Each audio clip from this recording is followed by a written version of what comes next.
Morning, guys.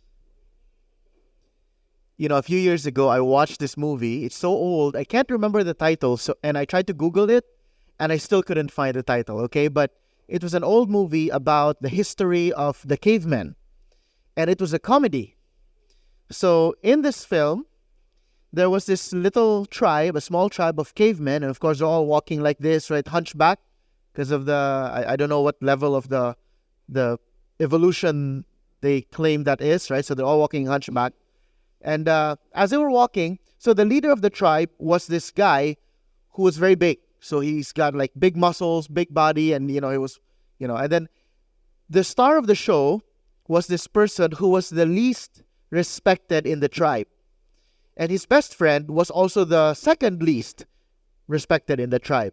And eventually they get kicked out of the tribe and they're wandering alone. And then they see each other in the wilderness. So they run to each other because they missed each other, right? They're like, oh, my friend, I can't believe it. When they hug each other, they accidentally crack each other's backs. So suddenly they're like, oh, we're walking with straight backs now. And because they're walking with straight backs, they go back to the tribe. And all the people in the tribe they all decided they should be the new leaders. Why? Because they're walking with straight backs, So their concept of leadership was really silly and really shallow. And then the old leader, the big guy with a hunched back, decided, I need to get back leadership. So what did he do? He got his old followers to pull him so that his back would get straightened and then he would become the next leader again. So it was a silly, silly show. It was really funny and, it's good for laughs. But I never forgot that scene because it made me think of how silly it was to base leadership on the posture and the straightness of someone's spine. Surely there's more to that, right? And today we're going to talk about church leadership. And we're going to talk about what are the qualifications for a leader of any church. Now, we already have YouTube playlists on so many different sermons. If you want, or my suggestion, if you really want to go on a deep dive on this, go on our YouTube playlist, look at 1 Timothy, the whole series of 1 Timothy. Or we can always go to Ephesians chapter 4, verses 11 to 16. It's entitled Divine Roles. That's also on our YouTube. But the context of today's sermon is what a healthy church looks like in relation to letter E, empowering servant leaders. And we're going to begin with a warning, and we will discuss the cautions when seeing certain signs. Now, let me give a disclaimer.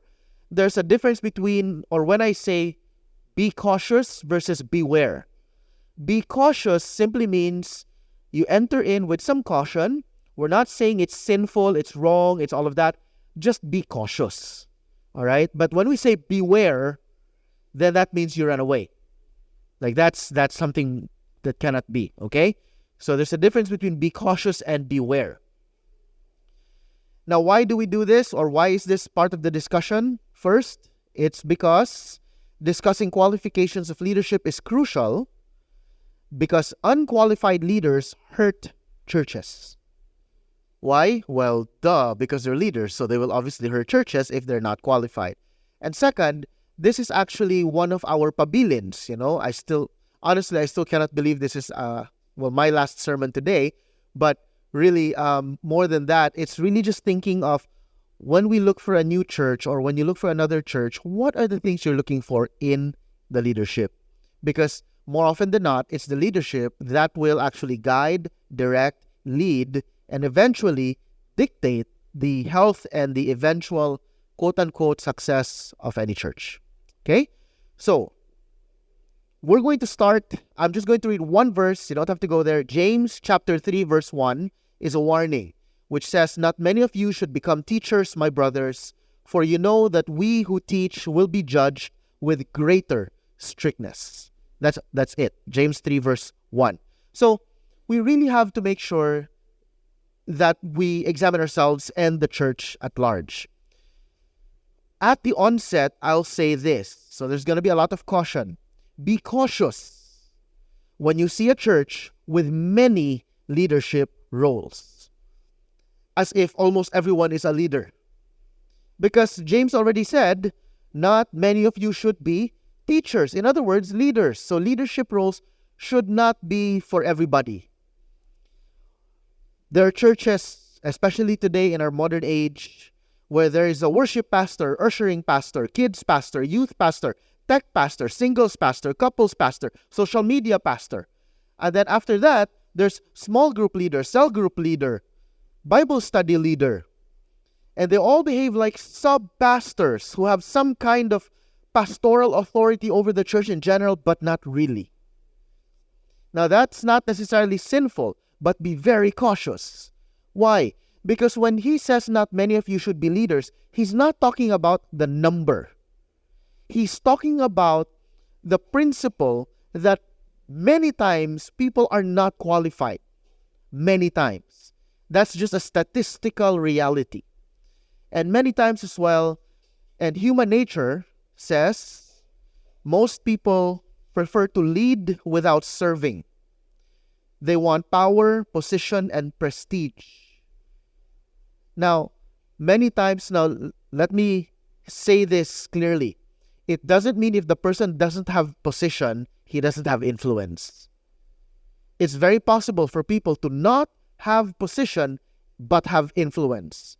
And there are many times as well that people have position, but really don't have influence. So don't think of leadership just in terms of position. Think of leadership in terms of who among the people are very influential or desire to have influence, positionally or not. Okay, so that's something to think about. Now we're going to jump to 1 Timothy chapter 3. You can go there if you want. We'll stay here for quite some time. 1 Timothy chapter 3 verses 1 to 7 says, "The saying is trustworthy. If anyone aspires to the office of overseer, he desires a noble task. Therefore, an overseer must be above reproach, husband of one wife, sober-minded, self-controlled, respectable, hospitable, able to teach. Not a drunkard, not violent but gentle, not quarrelsome, not a lover of money. He must manage his own household well, with all dignity, keeping his children submissive. For if someone does not know how to manage his own household, how will he care for God's church? He must not be a recent convert, or he may become puffed up with conceit and fall into the condemnation of the devil.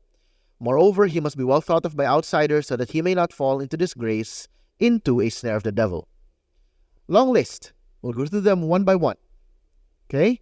And with the disclaimers, of course.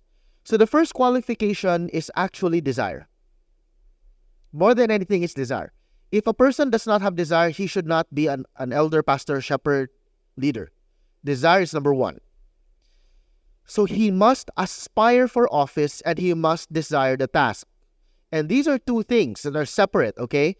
Again, let me read it. If anyone aspires to the office of overseer, he desires a noble task. Those two are separate. He must aspire for the office and desire the task. Why? Some people want the position, but they don't want the task. He just wants to be leader, but he doesn't want the task of serving. Right? It's possible. It's also possible that others desire the task, but not the office. I want to serve. Great. You want to serve. Here's the position. No, I don't want the position. That's also very unhealthy. Okay? There must be both. Why?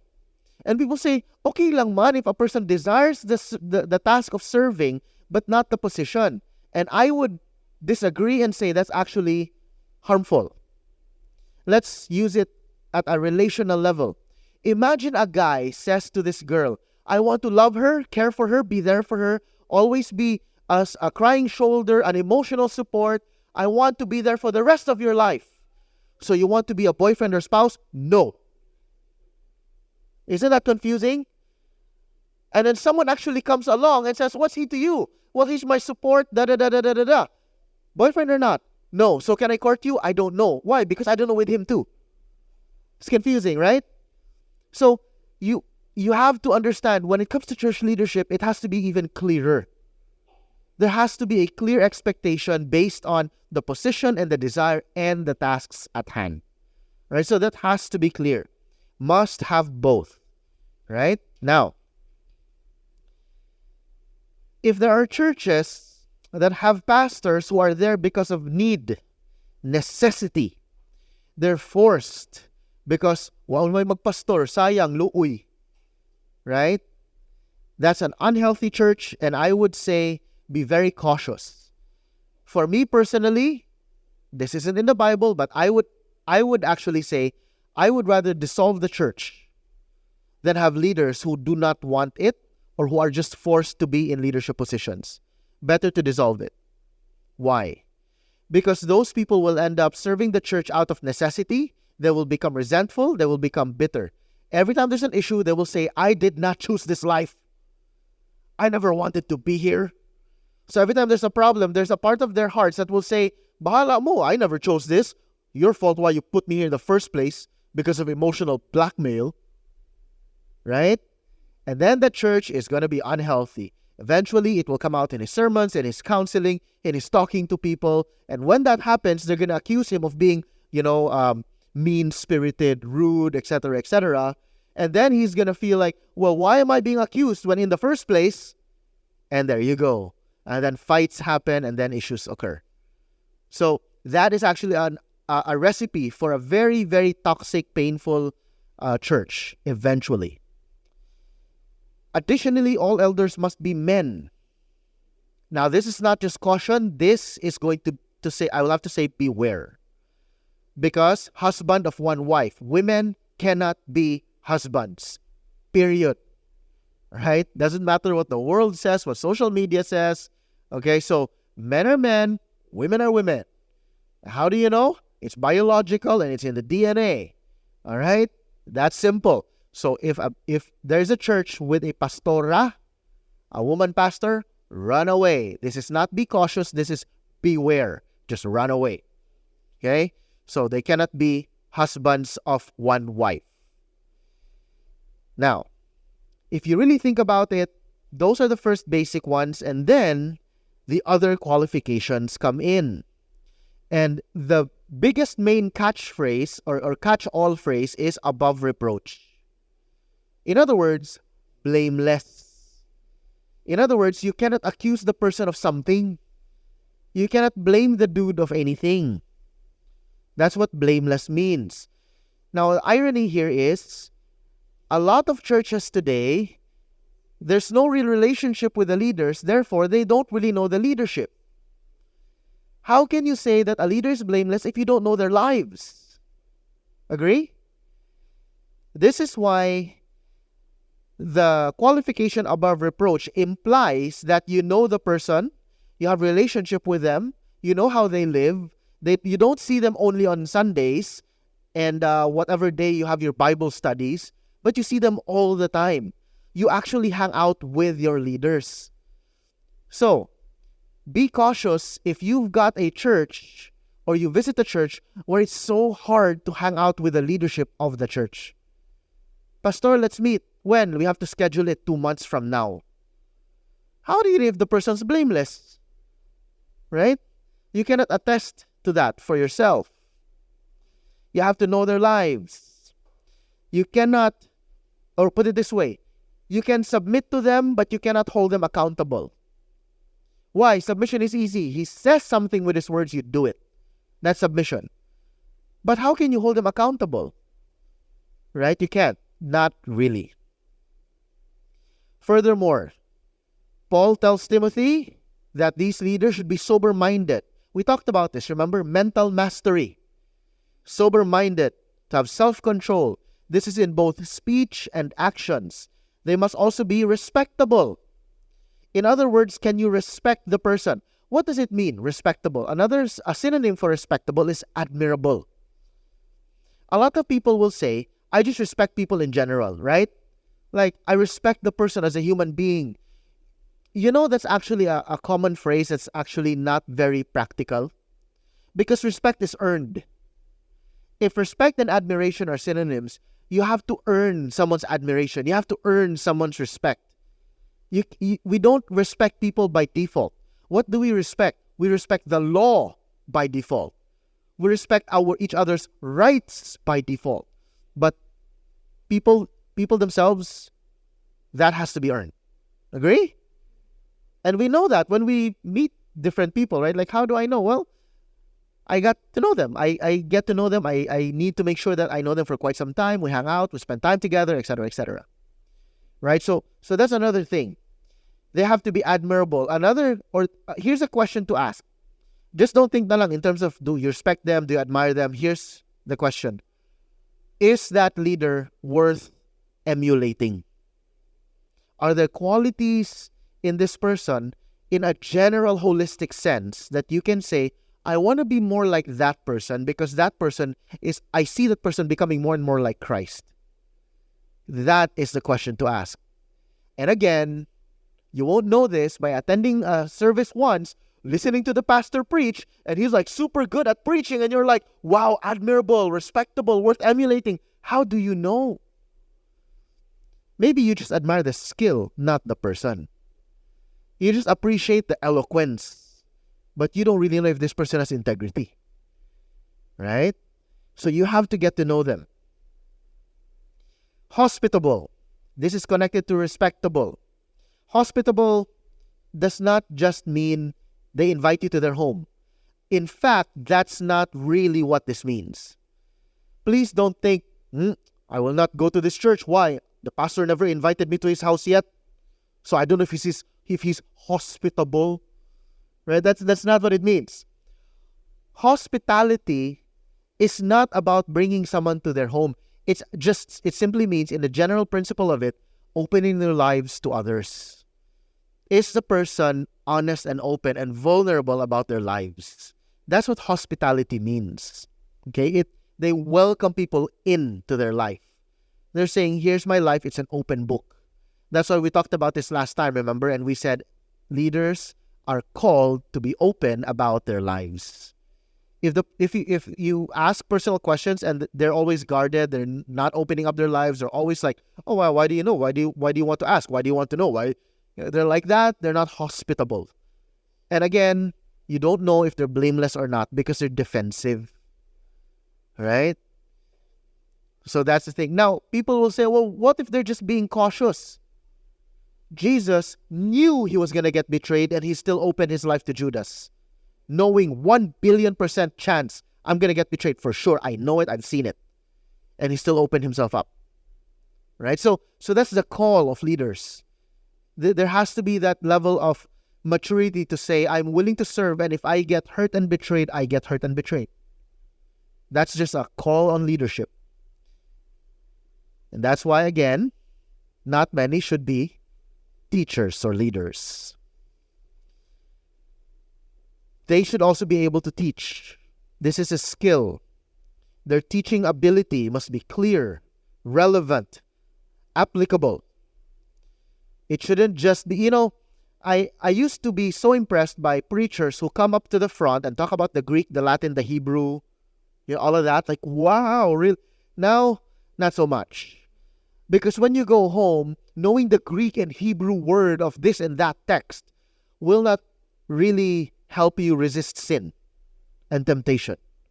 The question becomes, is the teaching relevant that when they teach the Greek, the Hebrew, or whatever, it spurs people to go to Christ, resist temptation, live holy lives, go evangelize, and do discipleship? That's the question. So is the teaching done in such a way that it's relevant to the point that people are growing? That's the question. Next, not a drunkard. This does not just mean alcohol. Obviously, before, alcohol was one of the very, very common vices. But there are many other vices. So not a drunkard simply means the person is not given to vices. And today there are so much more, right? It can be drinking, it can be smoking, it can mean getting high, it can mean addicted to what? Video games, addicted to Netflix, whatever vice it is. So just not given to vice. Another one is not violent. Is the person an angry person? Is there a demeanor of anger? Not violent can also mean priorities. Is the priority always to look for a fight? Is the priority always to quarrel, to be angry? Like gamay, like can you like there's a difference. Imagine a leader. There's a difference when you say, hey, Pastor so and so, for example, Pastor so and so, hey, I just need some help or some advice. Why? Because my family, when I talk to them about Christ, they tell me about how Christianity is wrong and the Bible is not really reliable. There's a difference when a person says, well, have you spoken to them about this and that, and maybe you can show them this, and versus really, who said? Let's see who's right here. Where's your family? Like, bring it here. I'll talk to them. Come on, bring it. What's the priority? Is there combative? Be careful of that, because that person is quarrelsome. Okay, so and the not violent is connected to the not quarrelsome. Titus actually uses the word arrogant, meaning they love controversy. They enjoy chaos. They enjoy issues. Today, one of the fastest ways to spot that is social media. Right? You look for people and let me say this. Many religious people, to look religious, they use apologetics to look for fights. And then they justify it by saying, I was just defending Christianity and the gospel. I was just trying to be, a soldier for Jesus. But actually, they're looking for it. Like, a heresy, a blasphemous quote. Let's go. And then they chat. And they look for a way to instigate, to fan fuel to the flame. And once the person gets triggered, got him now. Look at me, I'm such a soldier for Christ. But they're looking for chaos. That is a quarrelsome person. It's fruitless debates. It's intellectual pride. Quarrelsomeness is fueled by intellectual pride, complemented by personal entitlement. Personal entitlement. I want to show the world how entitled I am and how right I am and how correct I am and how everybody else is beneath me, at least intellectually. Why do I say this? Because James 4 asks this question, what produces quarrels? Remember? James 4, what produces quarrels? And what was the answer by James? He says, envy. What is the source of envy? Insecurity. And so, a person who is quarrelsome is actually an envious and insecure person. So they go into leadership positions because they're insecure and they think getting a position of leadership will give them security. But it doesn't. And so what happens? They quarrel everybody to feel superior to others. Right? And that is how James and Paul expose the heart. Another qualification is not lover of money, but Titus, or Paul's letter to Titus says it differently, greedy for gain. Now, gain here doesn't just mean money. It means power, because it's not the money, it's what the money can do for you.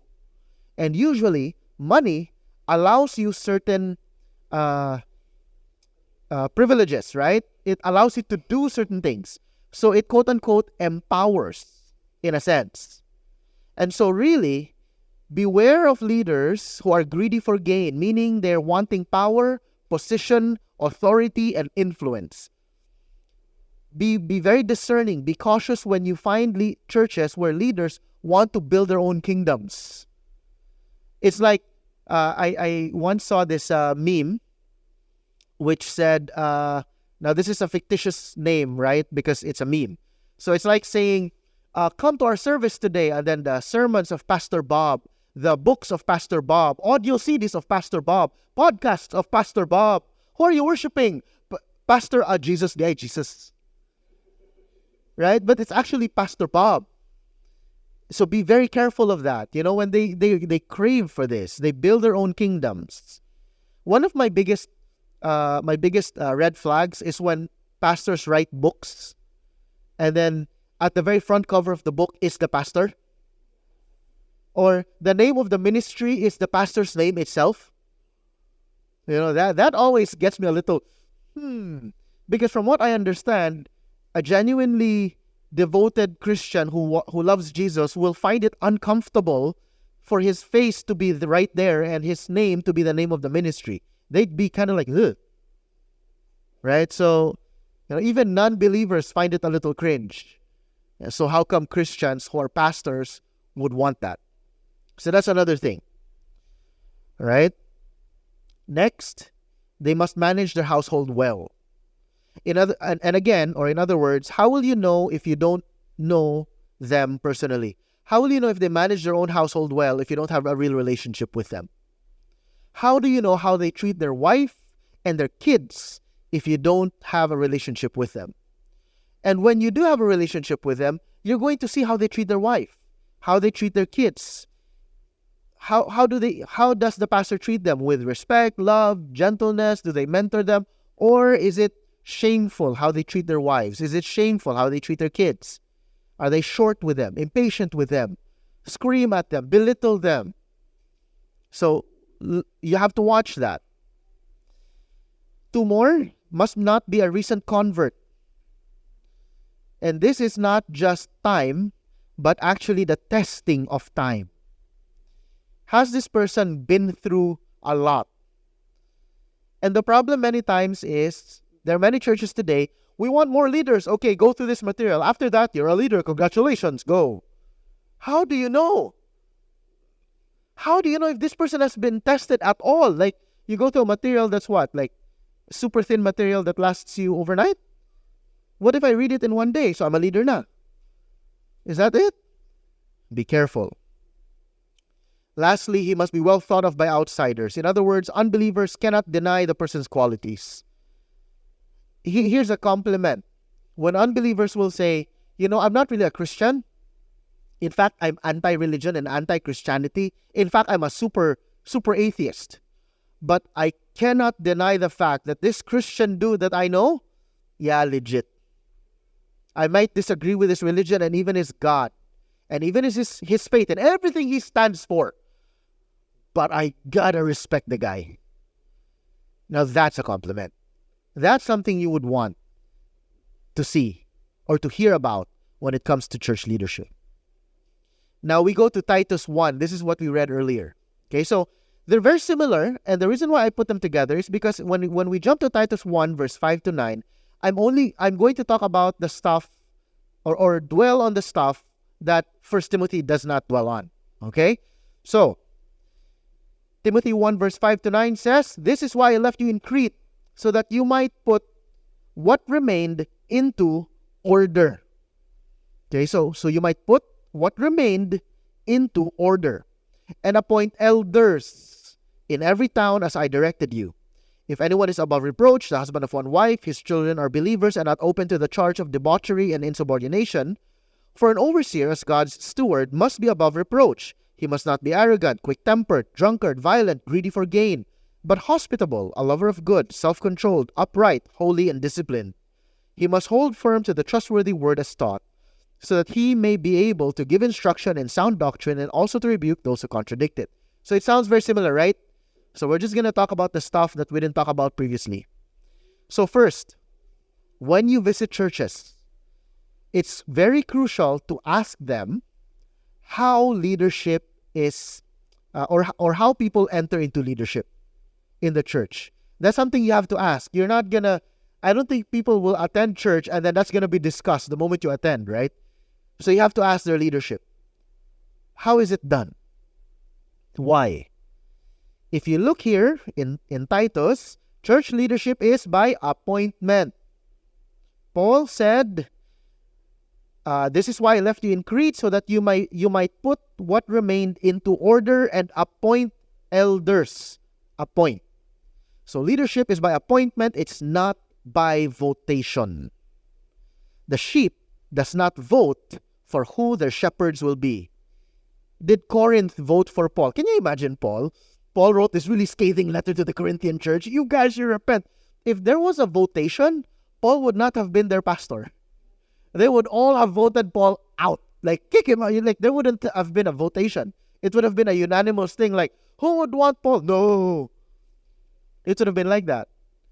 Right? And it's so strange to me when churches do a votation on who they think should be their elders. I nominate this, I nominate that. Well, how do you guys know? And then if you nominate someone, how do you know if he desires, if he aspires for the position, and if he desires the task? Right? You appoint. He says, oh, no thanks, I don't want to. And then he gets peer pressured, but everyone's nominating. I second the motion, third the motion. What's he supposed to do? If he says no and nobody else will nominate, and because that's the culture, what will happen? Can you imagine nobody says anything and then someone who has a desire, do you really think the person with the desire will say, well, you guys are nominating people they don't want, I volunteer myself? And even if he's got the desire for the position and to do the task and loves the people enough to do the task, a church with that culture will think he's being arrogant. And so he's not going to volunteer na lang. So what will happen? He needs to do politics. He needs to talk to people. Hey, make sure in the next church meeting, nominate me ha. Ikaw bro, you do second the motion ha. Okay? And what if he doesn't win? And then someone who's more influential wins because maybe he's richer or kusog mo bangka. Every church, whatever. And he's got not very good intentions for the church. What happens? You see? This is why it's by appointment. Secondly, because leaders, the current leaders, have a macro view of everybody. They know who they can work with. Imagine if you're a pastor or leader of the church or a local church, right? And then they they nominate somebody and you're like, I don't want to work with that person. We've had so many issues before, but they don't know, the congregation doesn't know that we've had issues before because we kept it to ourselves. Now, if he wins, what's going to happen? I'm going to have such a headache. Now, what if the person manipulated everybody? There's going to be issues. You see that? So this whole votation thing is actually very dangerous. Right? So now, votation for membership is different from votation for leadership. Leadership is by appointment. Membership, it should really be a long discussion. All right, depending on church structure, because the Bible doesn't talk about it as much. But at least for leadership, it's by appointment. Also, Titus, or what Timothy said to Titus, says that the leader should be a lover of good, self-controlled, upright, holy, and disciplined. And if you read this in the original language, in the Greek, so I just talked about beware of the Greek thing, no?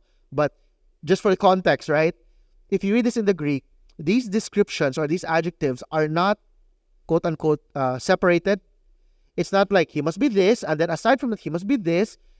When these were enumerated, these were all done in such a way that they don't exclude each other. In other words, they're not mutually exclusive. Or another way of saying it is, don't put compartments. Like, the wrong way to say it is this. Well, he loves good, he's self-controlled, but not very upright.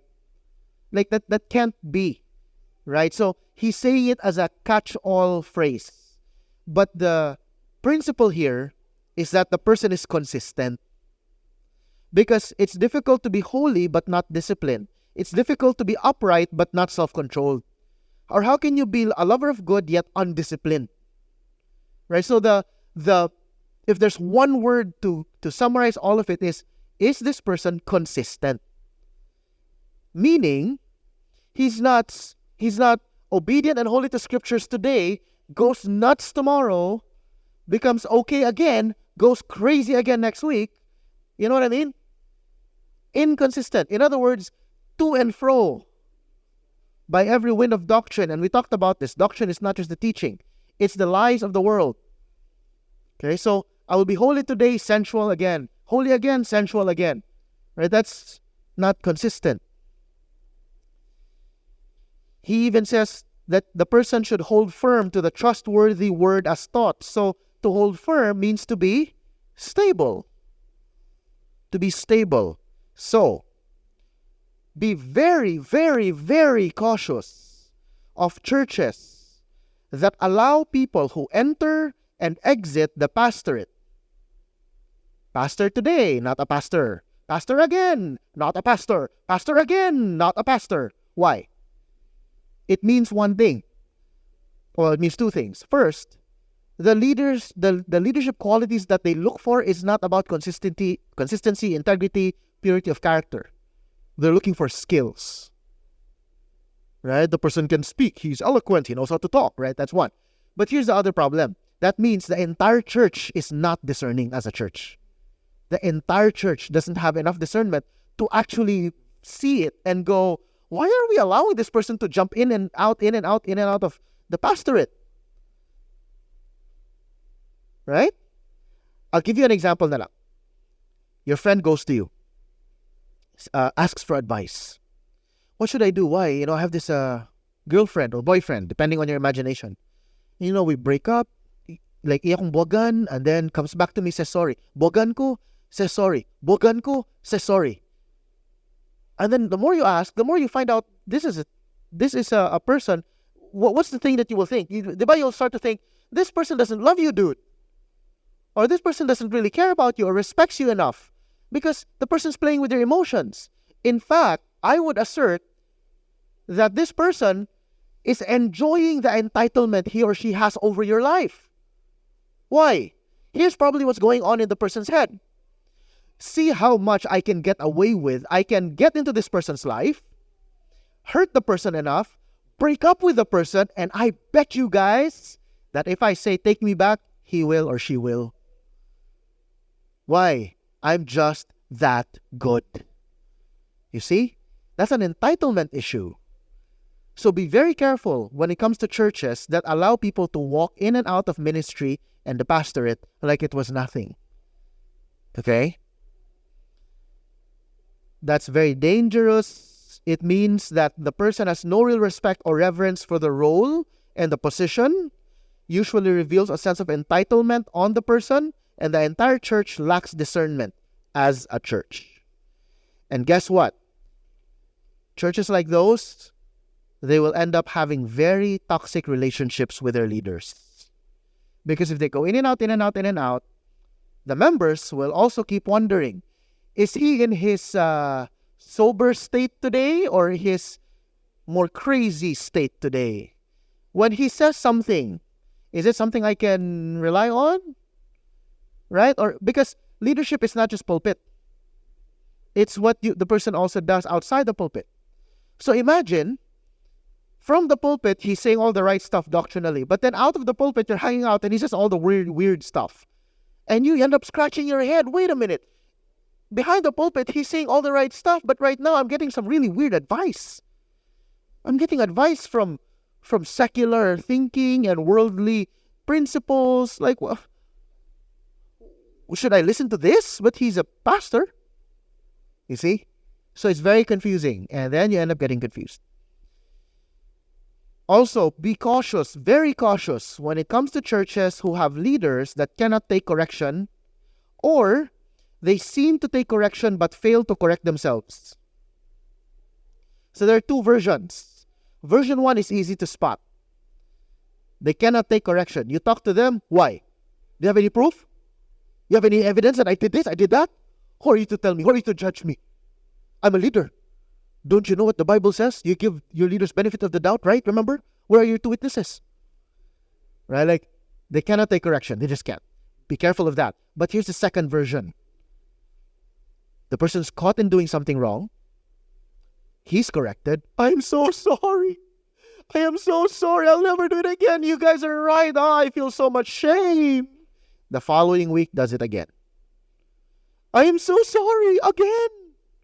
The following week does it again. The following month does it again. The following month does it again. Why? It's still the same. The person still cannot take correction. They apologize quickly to end the correction. Right? They don't. We've been there when we're corrected, right? Sometimes because we cannot take it, what do? We either say, stop it.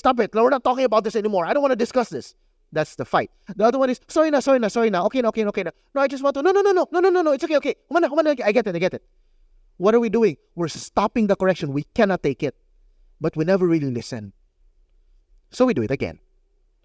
And that's the other kind of leadership abuse. So they say sorry, they do it again and again and again, and you keep wondering what's happening here, why? Just don't let them be a leader. Let them be a member, but not a leaders. Plain and simple, right? But I guess that's not very common, and especially for Filipinos, we hate confrontation. So what do? Ipag-pray na lang, but nobody confronts. Agree? So be very careful. Be also cautious. Be very cautious as well when churches either never rebuke or they rebuke all the time. So some churches, they never rebuke. There's a sin. Oh, it's okay. Oh, we're all works in progress anyway. God is not done with us. Right? So they never rebuke.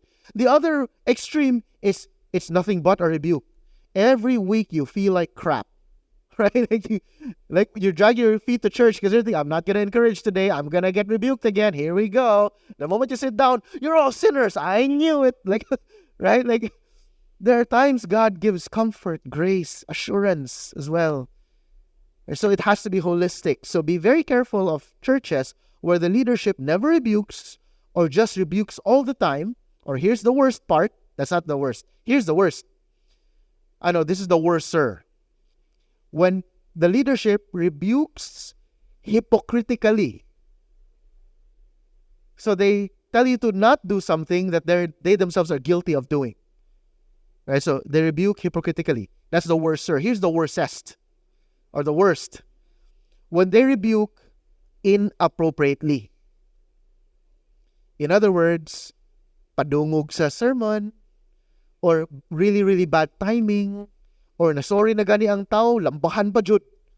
You know what I mean? Why? Why is that worstest? Because at least when there's a hypocritical rebuke, you can spot it. That's hypocritical. But when it's inappropriate, you're not really sure if it's appropriate or not, because many times it's a blurry thing, right? You kind of feel like, well, he does have a point, but I just didn't like the delivery. But if I say I don't like the delivery, I don't want to sound like I'm not taking the correction.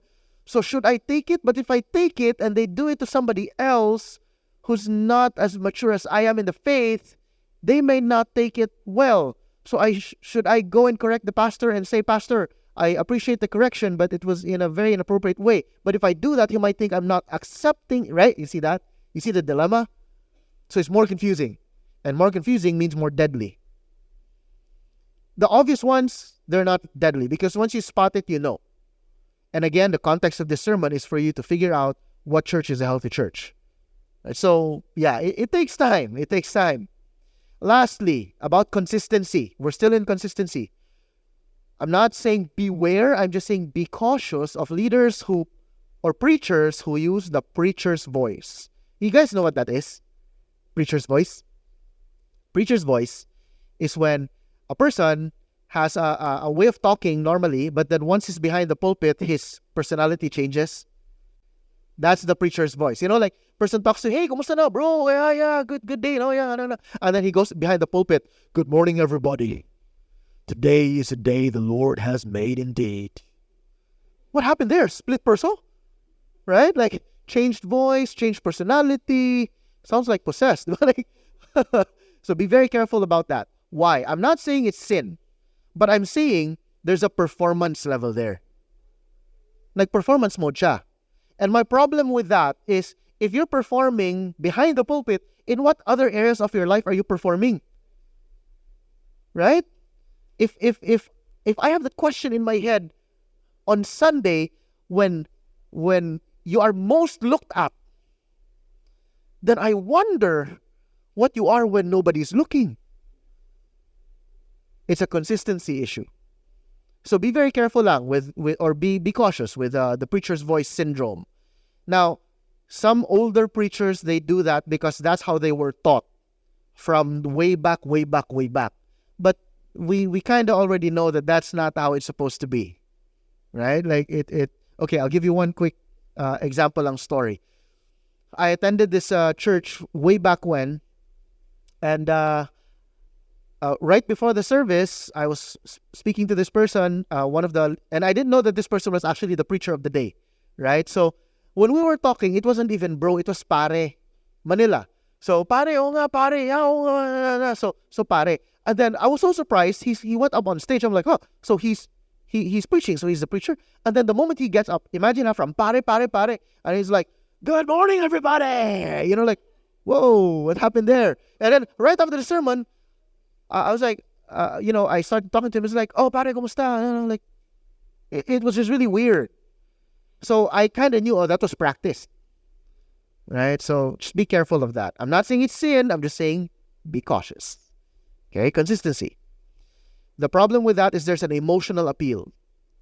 Sermons are trying to get the emotions rather than the mind. Okay? And that's where it's dangerous. Last set of text. 1 Peter chapter 5. Last set of text. 1 Peter chapter 5, we will be in verse 1 to 7. Peter says this, so I exhort the elders among you, as a fellow elder and a witness of the sufferings of Christ, as well as a partaker in the glory that is going to be revealed. Shepherd the flock of God that is among you, exercising oversight, not under compulsion, but willingly, as God would have you, not for shameful gain, but eagerly, not domineering over those in your charge, but being examples to the flock. When the chief shepherd appears, he will receive the unfading crown of glory. Likewise, you who are younger, be subject to the elders. Clothe yourselves, all of you, with humility toward one another, for God opposes the proud, but gives grace to the humble. Humble yourselves, therefore, under the mighty hand of God, so that at the proper time he may exalt you, casting all your anxieties on him, because he cares for you. Again, our context here is looking for healthy churches in the context of church leadership. So, plural eldership is what Scripture recommends. So I'm quite cautious when it comes to churches that have a single elder. Why? Because I can already guarantee that person is stressed. Stressed beyond words. Alright? Because he's probably going to think of everything. Okay, so I'd rather have a church where there's a plural eldership, because that's what we see in Scripture. Paul told Titus to appoint elders. Plural, not singular. And if he appoints, Titus is one. When he appoints someone, 1 plus 1 is 2. They become plural. Agree? And then Paul said, that's why I left you there, to set in order what remains. So their role is to, as a plural eldership, what? Set things in order. There is clarity in the church. The problem with a lot of churches, there's no clarity. People don't know what the roles are. People don't know what the positions are. People don't know how to become a leader, an elder, etc. It's just, is that person a member? Well, nag-attend naman na siya mga 6-7 months na, I think. Pero nag-serious gina siya after mga 4 months. How do you know? Because he joined a ministry. Well, how do you know? If he joined ministry, he's serious. Well, I saw him cry once in the service. Like, well, how do you... Right? Now, let's use again the relationship analogy. Can you imagine, you ask somebody, kamu na? Murag kami na. How do you know? He kind of hinted it. How? He kind of touched my hand with his pinky finger. And then my pinky hooked with his pinky. And then we did not let go of each other's pinkies for mga 2 minutes. So, kamu na, anak? Maybe. There's no clarity. Diba? Emura di ay, or what about, right? So, there has to be clarity to set things in order. And the plural eldership helps in setting that order. All elders also have equal authority. Peter says, I am a fellow elder. Peter doesn't say, so I exhort elders among you as the grand elder, supreme, above all of you. No, he doesn't say that. He's just a fellow elder. So all elders should have equal authority, as what Peter says. Peter also says that leaders should not be domineering. Not domineering. In other words, be very, very, very cautious. In fact, I would almost say beware. Okay?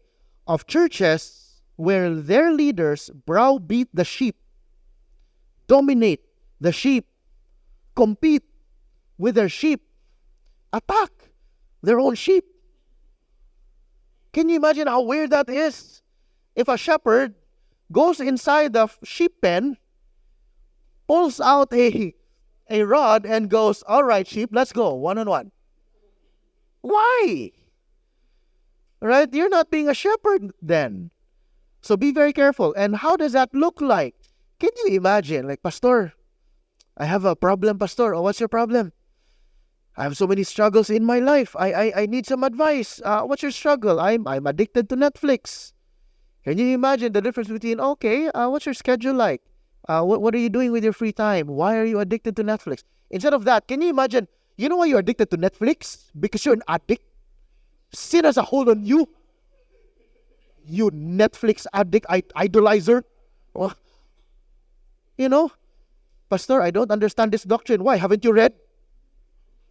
I gave you so many books. Which have you read? Wala.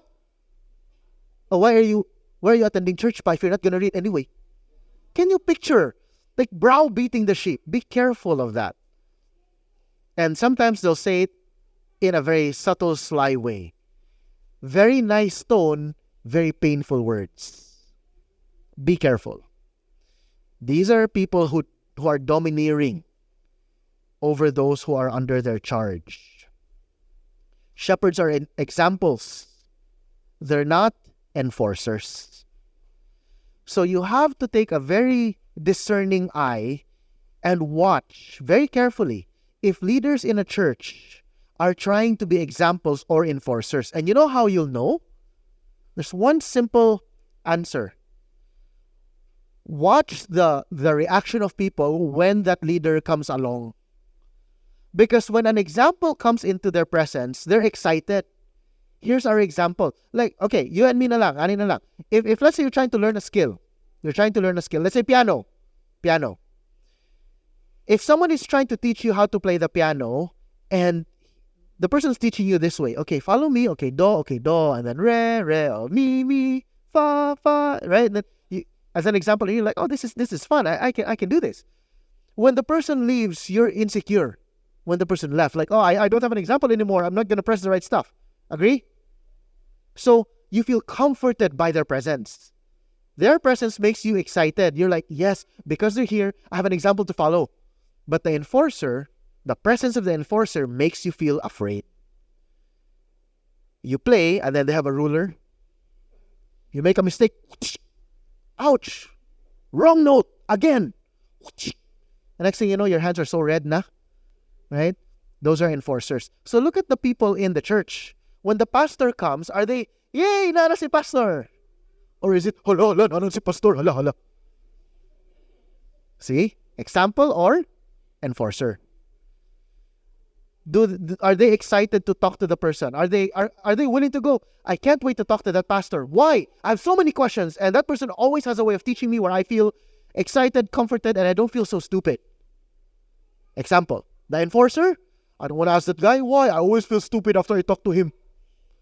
I always feel like, and it's not just pastors, leaders in general, in people who are influential. When they are there, do you feel like, or do you feel more like, I don't want to make a mistake? Why? They're going to enforce the law on me. Okay, so be very careful with that. Okay? And again, guys, we cannot follow the example of someone we don't know. Now, second to the last, be cautious of churches where submission is not valued. Again, Peter said, humble yourselves, submit to them, and exercise humility toward one another, for God opposes the proud, gives grace to the humble. So look out for churches and be cautious when submission is not valued. Usually what happens is there's an overemphasis on priesthood of believers to the exclusion of biblical roles. Okay, what does that mean? Because many quote-unquote Baptist churches will say, priesthood of all believers. We're all equal. Yes, we're all equal in terms of value. But in terms of our role in church, there's a difference when it comes to our roles. Right? Now, in the same way, parents and kids have equal human value. But parents and kids have different roles when it comes to their relationship to each other. Agree? It's the same thing. So, look at how the church practices submission. And again, you won't know this during your first visit. You arrive, and well, the pastor said, let's all rise. They all stood up, so they submit. That's very shallow. You have to really attend. You have to figure things out. You have to find out certain events. And that usually takes time and discussions. So when you talk to other members and you ask them about their history, and maybe some of them will say, oh, I remember that time I was super blessed. Why? Because, there was this thing that this church was going through, and we weren't sure what to do. And the pastors made this decision, and the whole church submitted to the decision. And, apparently, funnily enough, it wasn't really the right decision, but we all grew from the church. So I guess it was kind of like the right decision. And you go, wow, this is a church that values submission, and they're mature enough to acknowledge that they made the wrong decision, but they trusted the sovereignty of God and the people who God has put in their lives. That's a nice value. And you also know they don't value submission when there are people already in the church talking smack about the leaders. Kaboka bantayan ang leader, nga naman, kay nani. What? That's a problem. And that's a person that doesn't, or that's a church that no longer values submission. Now, submission should be considered seriously in all areas of church life. All. Basta church life. Now, the qualifier there is, when it comes to personal life, apply discretion or more discretion. But when it comes to church life, as long as it is not a suggestion or command to sin, okay, then the submission part is supposed to apply to all areas of church life. Why? Why is this important? Let me explain. And I know this sounds controversial. All? Yes, all. In church life. Why? Because shepherds have what you call oversight. They see what's happening, right? So for example, person A and person B, they have an issue, right? And they don't know about everyone else's issue with everybody else. So the two of them have an issue. Now the leaders, they see everybody else. A, B, C, D, E, F, G, Z, Y, X, W, V, U, T. Right? Everybody. So what they don't know is when a pastor makes a decision for A and B, he's considering C, D, E, F, G, H, I, J, K, L, M, N, O, P. All the people. But if A and B doesn't see that, and they say, oh, grabihan naman sa iyang suggestion, between me and Mr. B, it feels kind of unfair or whatever. Before you say, no, I reject that, you might want to ask the leaders or the pastors why that's their decision, why they're making such a suggestion. Because for all you know, they just did not mention to you all the other people who will be affected by the decisions that they're making by themselves.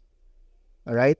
So when it comes to interpersonal issues, all right, and that's very painful most of the time, make sure to listen to them more and really ask them their thoughts. Don't just jump to conclusions because you don't know what's happening. So I'll give you an example. For example, you've got a question about a certain doctrine, right? And this other person talks about, let's say lang, rapture, because it's usually a very contentious topic, right?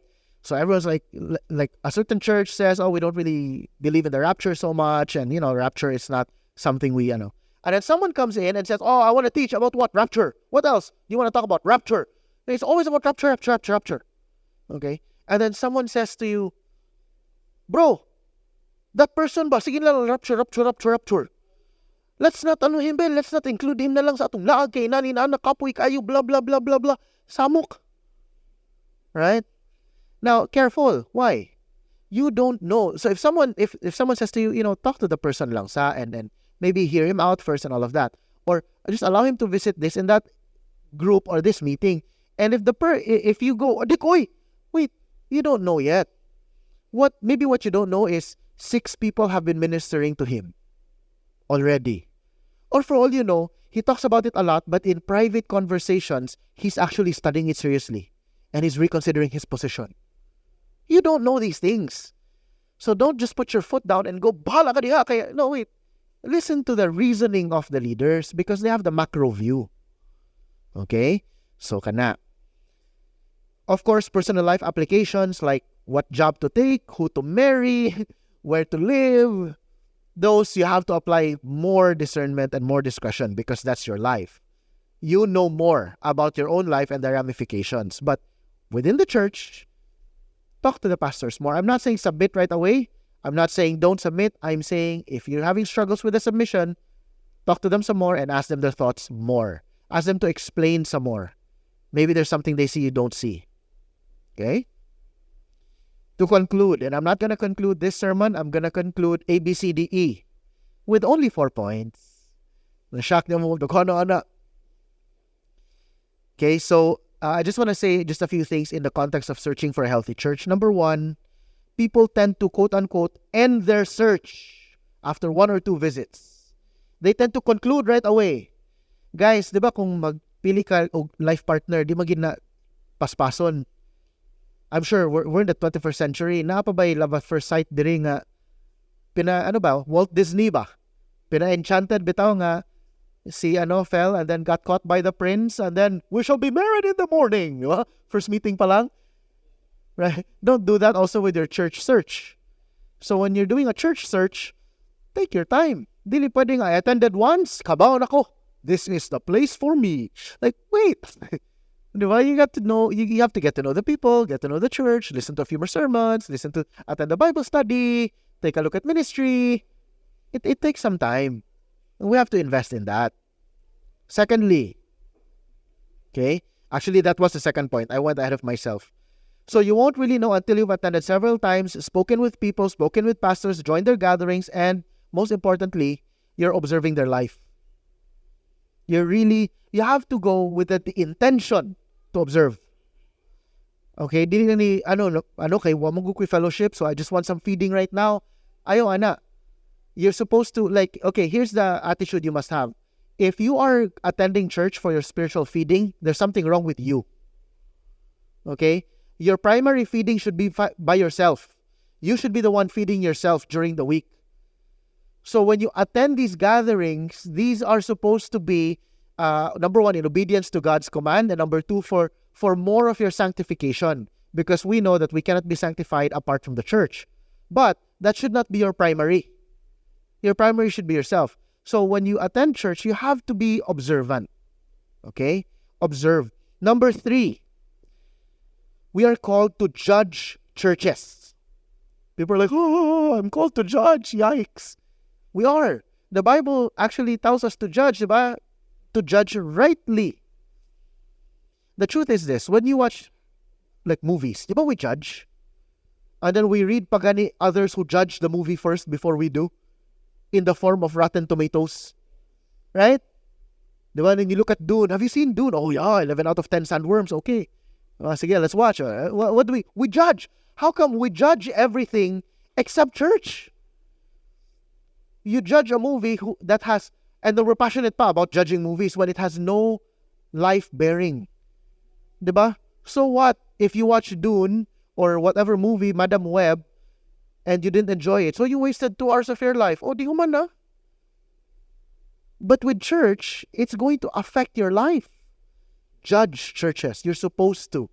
I'm not saying go on social media and post your findings for everybody to read. Keep it to yourself, right? But at least judge. So you will have discernment. Or you will practice discernment. Lastly, when you judge, last point, judge holistically. Please don't just judge by size. Daghan man sila, mao gining the one true church. Uy, kalma lang. Right? No. Don't judge based on size alone. Don't judge based on maturity alone. You know, you attend the church and then suddenly you listen to them. Sometimes we're very superficial, no? We're like that movie when they just hug and then a straight ang back. And then very superficial ang judgment. And many times, here's what happens. You attend church one time, wow, there's a lot of people. And then I look, wow, they're all doing quote-unquote discipleship in their own way. Wow. And then when I talk to them, wow, they're all theologically inclined. The topic here is, wow, the topic here, Calvinism. Here, what's the topic here? Oh, predestination. They don't say topic. Wow, mature. How do you know? How do you really know? Oh, and then hymns tanan. Wow, mature jud. How do you know? You know their lives. No, you don't. You see their Sunday activities. What you don't know is the weekday. Are they in obedience to Christ during the week? Are they really holding each other accountable? You know, one of my biggest red flags is an extreme. One extreme, ang ilang discipleship is all about life. Wala na'y Bible. That's one extreme. I don't like that. The other extreme, it's all theology but no life. So bro, when it comes to the Trinity, bro, the Father is not the Son is not the Father and the Son is not the Holy Spirit. And you know that the three persons in one. We're like, wow, grabe ha. But then there's no more discussion about how does that apply to your life. Okay? How does the separation of the God, the Father, and the Son change how you see yourself, view yourself, treat God, treat others? Kung wala na, theology ra mo. You see? So be discerning. All right? So don't just judge right away. It is also not how long the church has been alive. I've seen churches that have survived for 100 years. Pero wala na, 100 years lagi. But now, it's woke, LGBT, gay marriage, blah, blah, blah, blah, blah. And there are also churches that are very, very young, but they're very, very clear in their doctrines, but they haven't been tested by the craziness of life itself. So, take your time. That's all I'm saying. So I guess the last point I will make is this, before we end in prayer and then, is when we enter the season of the church search, okay? Don't be in a hurry to say, dili na ko, why? Kapoy na magudsig pangita.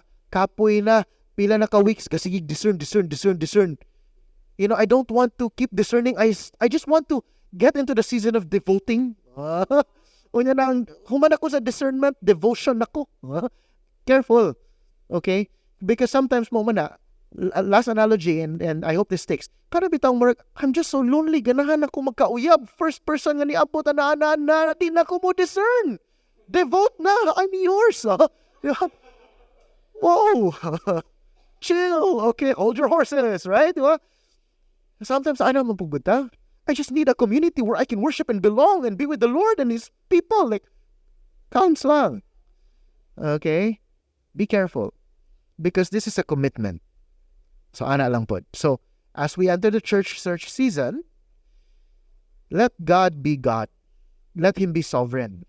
If God says no, maski unsa pa na kanindot pa minol, kuha pa jud kay peace, ayaw. And ayaw po to go with the flow. Just because God has called this group of people to this church doesn't mean ikaw po na. Ayaw ka ng bandwagon style ba? Ingon man sila. Sila may discernment. Ako, di mo ko sure. Ari na lang ko. Para gets niya. Kaila pa gusto mga tao. Don't be like that. Like really, pray seriously for yourself. Now, if God leads you to the same church as others, great. If not, great. Both are great. Okay, but really pray for yourself. Pray and ask God where God is leading you. Alright, so mo na siya. Amen? Okay? Sige, let's pray.